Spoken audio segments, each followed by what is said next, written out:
नमस्कार मित्रों, आज की तारीख है 1 मार्च 2015 रविवार। ये वीडियो में मैं एक्सप्लेन करूंगा कि जब वैट के कानून से किस तरह से छोटे बिजनेस को नुकसान होता है और 2013 के बाद वो नुकसान बढ़ रहा है धीरे धीरे, और जीएसटी के बाद ये प्रॉब्लम कैसे और ज्यादा खतरनाक हो जाएगा। तो दो रीजन है उसमें, मिसिंग ट्रेडर प्रॉब्लम और वैट में कैसे स्मॉल बिजनेस है वो क्लाइंट खोना शुरू करता है। मिसिंग ट्रेडर प्रॉब्लम से जो स्मॉल बिजनेस है उसकी पूरे मार्केट में रेपुटेशन खत्म हो जाती है, वो ईमानदार हो तो भी। तो मिसिंग ट्रेडर प्रॉब्लम जो है वो आप इकोनॉमिस्ट से बात करोगे तो वो कहेगा ऐसा कोई प्रॉब्लम ही नहीं है, मतलब वो इस पे बात भी नहीं करना चाहते हैं एकेडमिशियन से, इकोनॉमिस्ट है, क्योंकि उनको पैसा मिल रहा है ये सब बातें न बताने का। अब तो एक्टिविस्ट सर्किट में कुछ लोग बात करते हैं, बस उन्होंने इसको मिसिंग ट्रेडर प्रॉब्लम नाम दिया है। अब वैट का कानून समझने के लिए आपको किसी चार्टर्ड अकाउंटेंट दोस्त से थोड़ी बहुत देर बैठना पड़ेगा। ये किस्से कहानियों वाला प्रॉब्लम नहीं है, ये मैथमेटिक्स, इसका जो मैथमेटिक्स है वो 8th स्टैंडर्ड के मैथमेटिक्स से ज्यादा कॉम्प्लिकेटेड नहीं है। पर मैथमेटिक्स जैसे हाथ में किताब लेकर, कागज लेकर, बॉल पेन लेकर समझना पड़ता है और कभी किसी से पूछना भी पड़ता है, इस तरह से आपको पूछना पड़ेगा। ये किस्से कहानियों वाला नहीं है जैसे जन लोकपाल का 2 पेज का ड्राफ्ट था कि उसमें सिर्फ किस्से कहानियां लिखी हुई है। ये पूरा मैथ्स आपको समझना पड़ेगा। तो मिसिंग ट्रेडर क्या होता है कि मान लो बी ने ए से सामान खरीदा, बी बाइज फ्रॉम ए, तो वैट में बेस प्राइस होती है और उसके ऊपर वैट या जीएसटी, बेसिक कंसेप्ट वैट और जीएसटी का सेम है। मान लो रेट 20% है, 20% मैं क्यों बोल रहा हूं, आप गूगल करना जीएसटी इंडिया आरएनआर, आरएनआर बोलते हैं रेवेन्यू न्यूट्रल रेट, तो कुछ लोग बोलते हैं गवर्नमेंट सोर्सेस, मतलब कुछ लोग यानी गवर्नमेंट सोर्सेस कुछ बोलते हैं कि जीएसटी वो 25% होगा। 25% अपने आप में बुरी चीज नहीं है, क्योंकि जीएसटी में ये 5 टैक्स एक साथ ऐड होंगे, VAT, service tax, excise, central sales tax, state excise और शायद लोकल बॉडी टैक्स, शायद, मुझे पता नहीं है, ऑक्ट्रॉय। तो ये सारे टैक्स मिला दो और सारे टैक्स में एक दूसरे को सेट ऑफ मिलना शुरू होगा, तो 25% जीएसटी से सरकार को उतना ही पैसा मिलेगा जितना कि आज वैट है वो 12-15% है, सर्विस टैक्स है वो 12-14% है, एक्साइज है वो 15-25% है, स्टेट एक्साइज 2-5% है, मतलब अलग अलग टैक्स है, वो सब मिला के कर लो। तो यदि जीएसटी का रेट 25% रखा जाए तो उतना ही मिलेगा। तो मैंने एग्जांपल में जीएसटी 20% लिया है, लेकिन 15% है, 20% है, 25% है, उससे ये प्रॉब्लम पे कोई फर्क नहीं पड़ता। तो मान लो वैट या जीएसटी 20% है तो 1000 रुपए की बेस प्राइस, उस पे 200 रुपया वैट, यानी टोटल 1200 रुपया, यानी 1200 रुपया बी है वो ए को देगा। अब बी ने तय किया कि उसे 20 रुपया प्रॉफिट कमाना है और सी ने बी से खरीदा यानी बी ने बेचा, तो उसका बिल कैसे बनेगा कि भाई बेस प्राइस है 1020 रुपया और जीएसटी है 204 रुपया, 20%, यानी 1224 में उसने वो सामान बेचा। अब बी अपना रिटर्न भरेगा वैट का या जीएसटी का, तो उसमें लिखेगा कि जीएसटी उसने कलेक्ट कितने किया, उसने सी से जीएसटी इकट्ठा किया 204 और जीएसटी उसने ए के द्वारा कितना डिपॉजिट किया, उसने गवर्नमेंट को नहीं दिया, ये जीएसटी 200 रुपया उसने ए को दिया है। कितना दिया, 200 रुपया, तो 200 माइनस, अरे 204 माइनस 200 यानी 4 रुपया वैट बी को गवर्नमेंट के खाते में भरना है। तो फिर से हम कैलकुलेशन देखें कि 1200 में माल बेचा, 1200 में माल बी ने खरीदा, 1224 में बेचा, यानी 24 रुपया डिफरेंस मिला, जिसमें से 4 रुपया उसने टैक्स भरा, 20 रुपया उसका प्रॉफिट। तो अपने आप में तो ये कोई बुरी चीज नहीं है। लेकिन क्वेश्चन आता है, what if A does not पे ₹200, यानी ये जो जीएसटी है वो ए ने नहीं भरा तो क्या होगा। इसको बोलते हैं missing trader problem. Missing trader problem यानी कि ए व्यापारी जो है वो गायब हो गया। तो दो वैट का कानून अलग अलग राज्यों में आया, कहीं पे 2005 में, 2006 में, 2007 में। तो 2007 में सरकारों ने कहा कि भाई मिसिंग ट्रेडर का जो बोझ है वो सरकार झेल लेगी, यानी कि ये 200 रुपए इन्हें नहीं भरे तो सरकार नुकसान बर्दाश्त कर लेगी। लेकिन अलग अलग राज्यों ने 2011, 2012, गुजरात में 2013 में ये कानून बयान आया कि यदि ए 200 रुपया नहीं भरता तो बी को 200 रुपया डायरेक्टली या इनडायरेक्टली दोबारा भरना पड़ेगा। कैसे? वो स्टेटमेंट थोड़ा टेक्निकल है कि input credit will be denied if vendor does not deposit, ये एग्जैक्ट वर्ड है। इसका मतलब ये 200 रुपया उसको इनपुट क्रेडिट बोलते हैं। तो input credit will be denied, यानी इस पे कैंसल हो गया इनपुट क्रेडिट, क्योंकि ए ने नहीं भरा। ए है वो 200 रुपया वैट भरे बिना अमेरिका भाग गया, तो input credit will be denied. तो अब बी को कितना 204 रुपया भरना पड़ेगा, यानी बी ने ऑलरेडी 200 रुपया तो ए को दे दिया था, लेकिन अब उसको 200 दोबारा देना पड़ेगा, यानी 20 रुपए का प्रॉफिट हुआ और 200 रुपए का घाटा, यानी ट्रांजैक्शन में उसको 180 का नुकसान हो गया। यानी बी के 10 ट्रांजैक्शन का लॉस हो गया। 10 ट्रांजैक्शन में वो जितना कमाया था, एक आदमी उसको गलत मिल गया, वो 10 धंधे का उसने गंवा दिया। तो इससे स्मॉल बिजनेस कैसे एक के बाद एक खत्म होने शुरू होते हैं कि ये जो मिसिंग ट्रेडर है, वो जो लार्ज कंपनी है वो इस तरह का धंधा कम करेगी। क्यों? क्योंकि उसके इतने सारे एसेट है, इतने सारी दौलत बिखरी हुई है कि वो भाग नहीं सकती, वो गायब नहीं हो सकती दूसरे दिन, कि सारा ऑफिस घर जो भी है वो सब बेच के गायब हो जाए और कल उसका आता पता नहीं है। तो इसलिए मान लो बिजनेस में 100 लोग हैं, मैं हूं, तुम हो, अलग अलग लोग हैं। मैंने आपको टोपी पहनाई, 2 पर 10-15 और लोगों को टोपी पहनाई और मैं भाग गया वैट दिए बिना। तो अब दूसरे दिन जब आप माल बेचने जाओगे तो लोग आप पे भी अविश्वास करेंगे, क्योंकि वेरिफिकेशन किसी के सर पे तो लिखा नहीं है कि ये ईमानदार है या बेईमान है, इतना ही लिखा है कि ये बड़ा है या छोटा है। तो इतना है कि भाई बड़ा है वो गायब नहीं हो जाएगा एक ही दिन में, जबकि छोटा है वो हो सकता है गायब हो जाए। तो ये मिसिंग ट्रेडर प्रॉब्लम है, वो वैट का फंडामेंटल कैरेक्टरिस्टिक है। इसलिए जिस देश में वैट आया, ब्रिटेन हो, यूरोप के अन्य देश है, जर्मनी है, फ्रांस है, वहां पे छोटे बिजनेस है वो कम होते गए।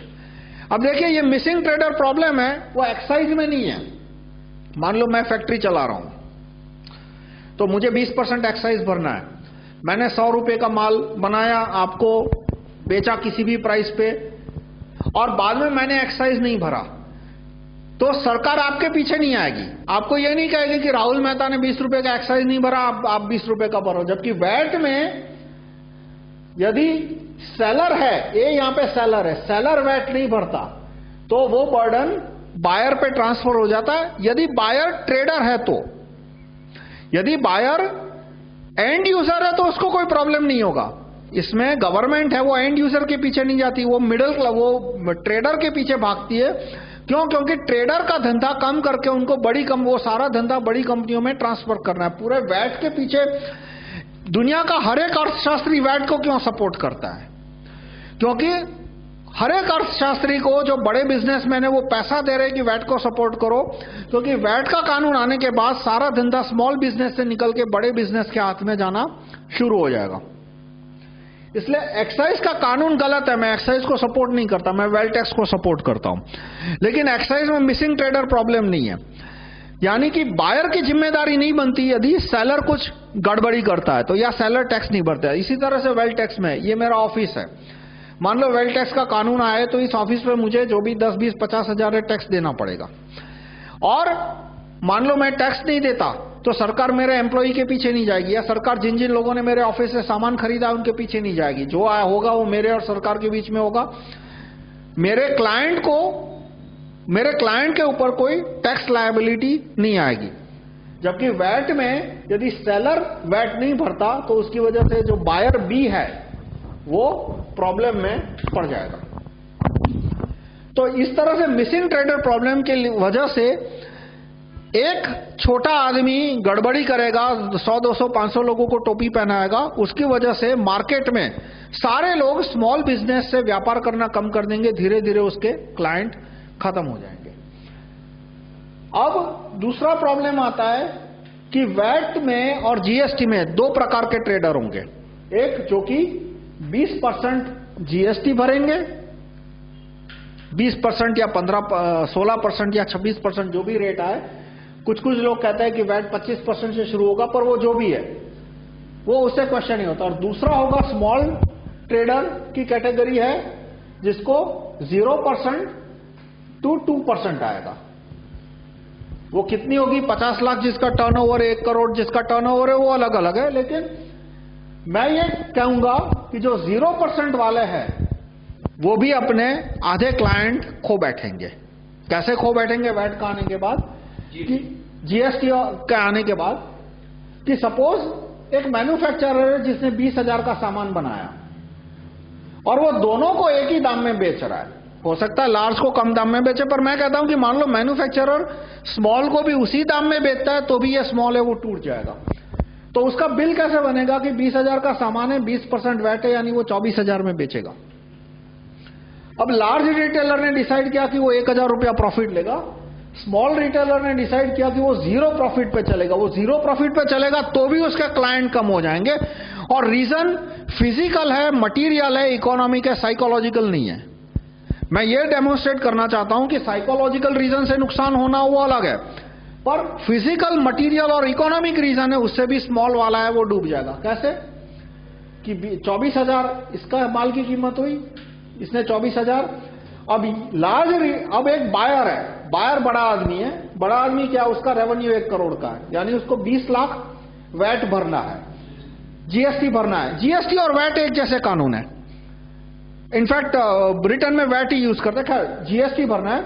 अब 20 लाख में से उसने जितना सामान खरीदा और उस पे जितना वैट भरा वो डिडक्ट होता है। उसका रेवेन्यू 1 करोड़ है, तो 20 लाख है वो जीएसटी पेएबल है, जीएसटी पेएबल हुआ। अब उसमें से सब्ट्रैक्ट करना है, उसके पास बिल में जितने जितने वैट उसने भरे हैं वो उसको सब्ट्रैक्ट करने हैं।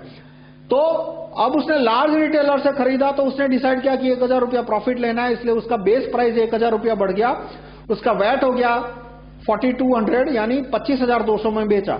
यानी उसने 24,000 में खरीदा था, 25,200 में बेचा, यानी 1,200 डिफरेंस है। 1,200 में से 1,000 उसका प्रॉफिट है, 200 रुपया उसका वैट है। ये लार्ज रिटेलर की बात कर रहा हूं। तो और स्मॉल रिटेलर से उसने वही सामान खरीदा, तो उसने 24,000 में खरीदा। अब इस जो स्मॉल रिटेलर है वो अपने बिल में कहीं वैट की एंट्री नहीं डाल सकता, ये इंपॉर्टेंट है। उसने 4,000 वैट भरा यहां पे, उसने 4,000 वैट यहां पे भरा, लेकिन स्मॉल रिटेलर अपने बिल में वैट का कोई कॉलम नहीं डाल सकता। तो उसके कॉलम में एक आएगा 24,000 और वो उसने 24,000 में बेचा। ये मान के चले कि 0 प्रॉफिट में बेच रहा है, तो भी वो डूब जाएगा, तो भी वो क्लाइंट खो बैठेगा। कैसे? कि अब जो बायर है, लार्ज बायर, वो 4,200 डिडक्ट कर सकता है। तो उसको 4,200 वो डिडक्ट कर सकता है इसकी कॉस्ट में से। किस में से डिडक्ट कर सकता है? इस 20 लाख में से। इस 20 लाख में से 4,200 डिडक्ट कर सकता है, यानी वैट पेएबल उसका हो गया 20 लाख माइनस 4,200। इसलिए उसको वो सामान या एसी जो भी है वो 21,000 में पड़ा। जबकि उसने स्मॉल रिटेलर से खरीदा तो वो कोई डिडक्ट नहीं कर सकता, कांट डिडक्ट एनीथिंग, तो उसको कॉस्ट पड़ी 24,000 की। तो उसको यहां पे ये लार्ज रिटेलर है वो 3,000 सस्ता पड़ा, क्योंकि लार्ज रिटेलर के वहां उसने जो वैट भरा, वो वैट, ये जो कर उसको सरकार को देना है 20 लाख, उसमें से निकल जाएगा। जबकि स्मॉल रिटेलर से जो सामान खरीदा उसमें से 1 रुपया भी वो ये 20 लाख में से नहीं निकाल सकता। तो होगा क्या कि जैसे जीएसटी का कानून आएगा, जितने भी बड़े सर्विस प्रोवाइडर है, हॉस्पिटल है, चार्टर्ड अकाउंटेंट है, आज वो सर्विस टैक्स के नेट में आते हैं, वो वैट के नेट में नहीं आते। इसलिए जब वो पंखा खरीदते हैं तो देखते नहीं है कि इस पे वैट है या नहीं, क्योंकि वो वैट वैसे भी डिडक्ट नहीं कर पाते। लेकिन जैसे जीएसटी में आएंगे तो पूरा कॉमन आ जाएगा। तो हॉस्पिटल वाला देखेगा कि भाई ये बड़ी कंपनी वाला एसी कितने में बेच रहा है? 25,200 में। छोटी कंपनी वाला कितने में बेच रहा है? 24,000 में। लेकिन इसमें से मैं कितना वैट डिडक्ट कर सकता हूं? छोटे वाले में से 0। इसमें से मैं कितना वैट डिडक्ट कर सकता हूं? मैं 4,200 डिडक्ट करता हूं। यानी ये एसी मुझे 21,000 में मिला, बड़े वाले से लिया तो लार्ज रेटर से, छोटे से लिया तो मुझे 24,000 में पड़ा। तो जितने भी अस्पताल है, चार्टर्ड अकाउंटेंट है, डॉक्टर पे वैट नहीं आने वाला, लेकिन फ्यूचर में आ भी सकता है। चलो मान लो डॉक्टर पे नहीं आएगा, लेकिन लॉ फर्म है, फिर सॉफ्टवेयर कंपनियां है, फैक्ट्री है, जो कंसल्टिंग सर्विसेज वाले जितने भी है, तो जितने भी पूरा सर्विस सेक्टर है वो छोटे रिटेलर से मतलब स्मॉल बिजनेसेस से जितना हो सके उतना सामान खरीदना या उनकी सर्विसेज लेना कम कर देगा। मतलब जो उन्हीं के पास जाएगा जिनके पास वैट बिल है। अब वो वैट बिल ले तो इसमें फंसेगा। मतलब एक तरफ कुआं एक तरफ खाई। यदि वो वैट वाले स्ट्रक्चर में जाता है तो वो मिसिंग ट्रेडर प्रॉब्लम का विक्टिम बन जाएगा। और यदि वो वैट का स्ट्रक्चर नहीं लेता और लमसम में जाता है, 0% to 2% वाले स्ट्रक्चर में जाता है, तो उसके क्लाइंट, उससे बड़े क्लाइंट है, वो उससे सर्विसेज या सामान खरीदना कम करने के।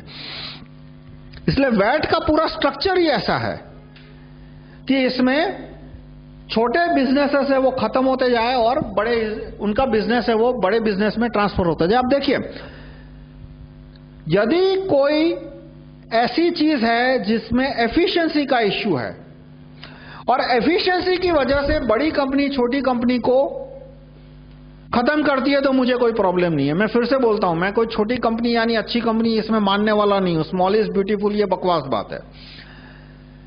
यदि अपनी इकोनॉमिक एफिशिएंसी से बड़ा आगे निकल जाए तो मुझे कोई प्रॉब्लम नहीं है। अपनी इकोनॉमिक एफिशिएंसी की वजह से छोटा आगे निकल जाए तो भी कोई प्रॉब्लम नहीं है। लेकिन टैक्स के कानून की वजह से छोटे पे ज्यादा बर्डन हो और बड़ा आगे निकल जाए, वो गलत है। क्यों? इसमें सोसाइटी का आगे चल के नुकसान है।